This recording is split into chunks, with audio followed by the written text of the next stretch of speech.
Bu so'z arab tilida yuk ko'taruvchi degan ma'noni anglatadi. Hozirgi kunda bu so'z qaysidir ma'noda to'g'ri bo'lishi mumkin, lekin bu so'z deyarli umuman boshqa ma'no kasb etgan. Bu qaysi so'z? Agar to'g'ri javob bersangiz, hamkorimiz Qamar Books tomonidan taqdim etilgan kitobga ega bo'lishingiz mumkin. Taxmin qilishingiz mumkin. Kim yuk ko'tarishi mumkin kasblar orasida? Mantiqiy savol bu. Endi bir kilosini aytaydim. 50 kilo, 70 kiloni masalan men ham ko'taraman. Bilmadim aniq. Qanaqadir kasb mana sizga O'qituvchilikmikan? variantga beribdi lekin. Qaratilib yuk ko'taruvchi. Qaysidir ma'noda to'g'ri, lekin umuman boshqacha kasb qiladi hozir.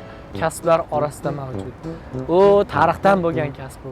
Demak, sizning aniq to'g'ri javobingiz Arab tilida yuk ko'taruvchi degan ma'no, demak bu vazir. siz savolimizga to'g'ri javob berdingiz. Hamkorlarimiz Moziy hamda Qamar Books tomonidan taqdim etilgan sovg'alarga ega bo'ldingiz. Ishtirok uchun rahmat. Ishtirok uchun xursand bo'ldik. Shunaqa chiqishlarda, shunaqa kontent videolarni ko'paytirsanglar, biz xursand bo'lamiz albatta. Ishinglarga omad, rivojlar tilab qolamiz. Rahmat. Sog' bo'ling.